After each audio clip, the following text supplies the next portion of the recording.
आज हम जिस टॉपिक पे बात करने वाले हैं उसमें आपके हाथों का काम नहीं है, आपके पैरों का काम है। जी हाँ, आज हम बात करेंगे कि आपकी पैरों की जो अंगूठे हैं, जो उंगलियां हैं, उनके डिफरेंट डिफरेंट साइज से आपका जो नेचर है, जो सामुद्रिक शास्त्र कहता है, वो नेचर क्या क्या होता है। बेसिकली यहाँ पर 4 कैटेगरी में पैरों की उंगलियों और अंगूठों को बांटे गए हैं। तो इस वीडियो के एंड में आप मुझे कॉमेंट करके बताएंगे कि आपका इन चारों में से कौन सा, किस कैटेगरी में आपका पैर या आपका अंगूठा आता है। तो दोस्तों, ज्यादा आपका वक्त नहीं लूंगा, बस इतना कहूंगा कि अगर हमारे चैनल पे पहली बार आए हैं तो ये बिल्कुल शुभ मुहूर्त है चैनल को सब्सक्राइब करके बेल आइकन दबा देने का। मैं अक्सर आपके लिए एस्ट्रोलॉजी, न्यूमरोलॉजी, पामिस्ट्री से रिलेटेड अच्छे वीडियोस लेकर आता रहता हूं। अब अपने वीडियो को शुरू करते हैं और सबसे पहली कैटेगरी से स्टार्ट करते हैं। आप अपनी स्क्रीन पर देख सकते हैं, इसको मैं दूंगा कैटेगरी 1 या टाइप 1 का नाम दूंगा। मैं यहां लिख भी देता हूं कि ये है टाइप 1।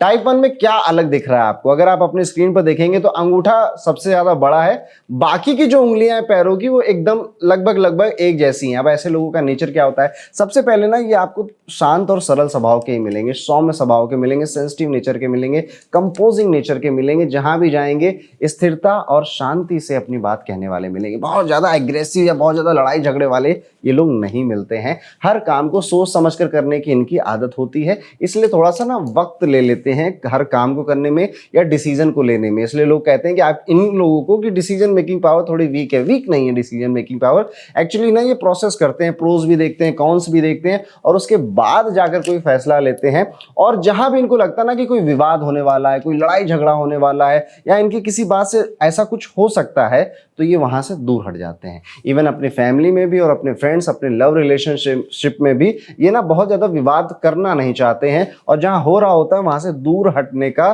शांति की तरफ जाने का इनका एक अंदर का नेचर होता है। प्यार में बहुत आपको सीरियस मिलेंगे, सिंसियर मिलेंगे और सारी उम्र अपने प्यार को निभाने वाले भी मिलेंगे। यानी कि एक से दूसरा, दूसरे से तीसरा, चौथा, पांचवा ये करने का मन नहीं होता। आप इनसे जब पूछोगे भी ना तो आपको ये यही कहते हुए मिलेंगे कि यार ऐसा कौन करता है, ये मतलब ये तो बड़ी ऑब्वियस सी बात है। मतलब इनको बहुत सारे रिलेशनशिप करना इनको लगता नहीं है कि इट्स ओके या ऐसा करना बहुत वाजिब है।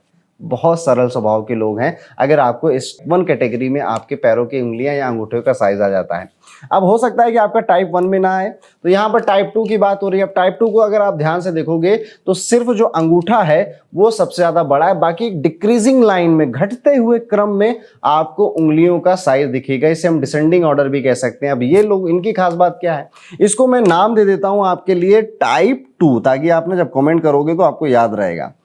अंगूठा बड़ा, बाकी डिक्रीजिंग ऑर्डर में ये लोग आपको डोमिनेटिंग नेचर के मिलेंगे। मतलब इनके अंदर इतना कॉन्फिडेंस होता है, करेज होता है कि ये अपनी बात कहकर उसे मनवाने के लिए आतुर होते हैं। कई बार सीमा लांघ जाते हैं, जिस वजह से रिलेशनशिप में प्रॉब्लम आ जाती है। गुस्सा जल्दी आएगा। गुस्सा तो इनके मतलब नाक पे रखा हुआ है और ये अपने पार्टनर की आमतौर पर देखा गया है कि कम सुनते हैं, बिकॉज इनके कहीं ना कहीं माइंड में है कि मैं जो फैसले ले रहा हूं ना ये ठीक है।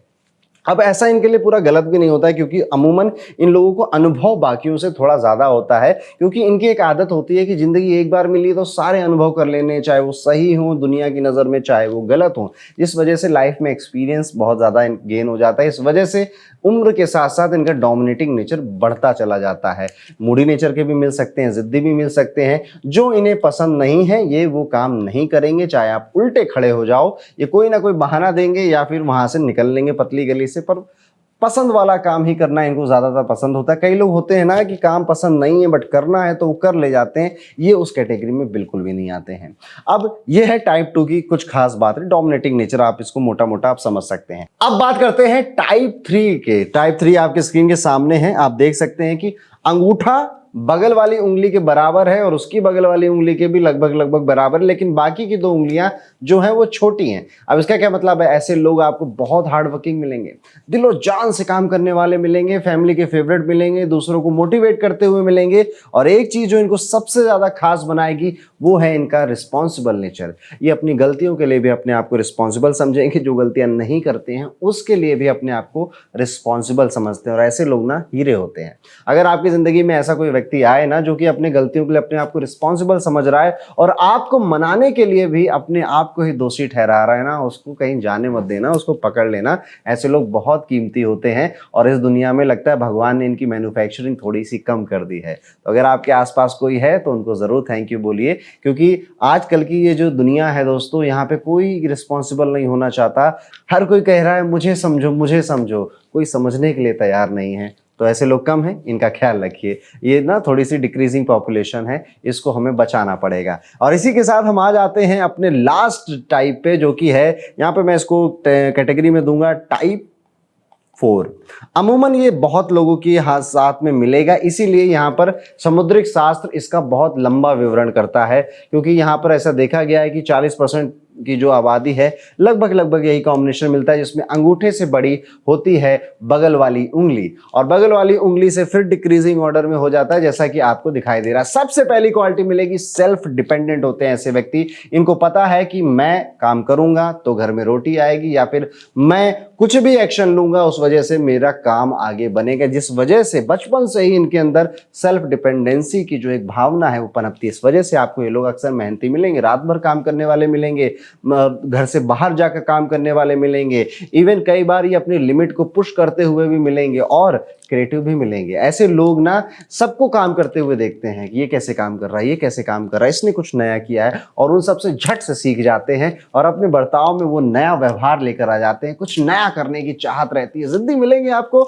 बहुत ज्यादा अपने आप को बदलते हुए, काम करने के तरीके में बदलते हुए नहीं मिलेंगे, लेकिन on the same side open भी मिलेंगे कि अगर कोई नई चीज है, कुछ नई टेक्नोलॉजी आ रही है, या किसी काम को करने का समय किसी एक पर्टिकुलर तरीके से कम किया जा सकता और वो वैलिड है, तो ये जरूर करते हैं। ठान लिया तो ठान लिया, उसके बाद ज्यादा नहीं सोचते। कहते हैं करना है तो करना है, अब चाहे दिन लग जाए, चाहे रात लग जाए, चाहे एक हफ्ता लगे, चाहे एक महीना लग जाए, मैं इस काम को करके रहूंगा। अपनी किस्मत खुद बदलने वाले ऐसे व्यक्ति होते, बड़े सौभाग्यशाली माने गए हैं ऐसे लोग। और ये भी माना गया है कि अक्सर ये लोग अपने जिस भी स्थिति में पैदा होते हैं, जिस भी घर में, उसको बदल कर ही जाते हैं। इन्हें अक्सर परिवार से बहुत ज्यादा नहीं मिलता, ना बहुत ज्यादा फाइनेंशियल सपोर्ट मिलता है, ना बहुत ज्यादा कोई रिसोर्सेस मिलते हैं, लेकिन अपनी मेहनत और लगन के दम पर ये परिवार को बहुत कुछ देकर चले जाते हैं। पर एक खास बात है इनकी, जो ये कहेंगे नहीं, इमोशनल, ये बहुत इमोशनल भावुक व्यक्ति हैं। छोटी छोटी प्रॉब्लम या तबीयत खराब होती ना, ये रो देते हैं अंदर से ना, ऐसे इनको डर सा लग जाता है।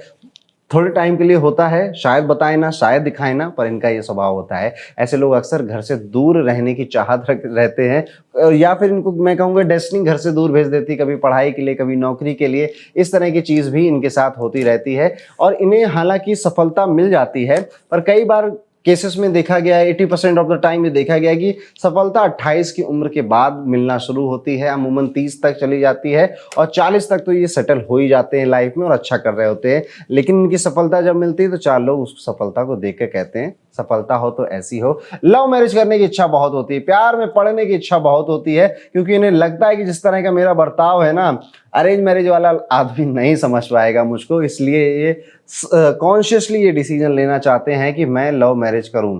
लेकिन लव मैरिज इनके हाथ में नहीं होती। बहुत बार देखा गया है कि परिवार, सोसाइटी, समाज कोई ना कोई बीच में आकर इनकी लव की जो रास्ता है ना, उसमें कोई ना कोई दखल बना देता है। तो ये था मेरा टाइप 4 का या फिर सामुद्रिक शास्त्र का एनालिसिस। अब आपकी ये जिम्मेदारी है कि आप 1, 2, 3, 4 किस कैटेगरी में आते हैं, कमेंट करके हमको जरूर बताइएगा।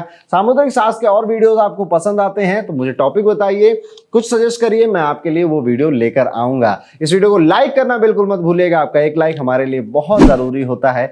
हमें सब्सक्राइब जरूर करिए। मिलता हूं आपसे अगले वीडियो में, तब तक के लिए राधे राधे।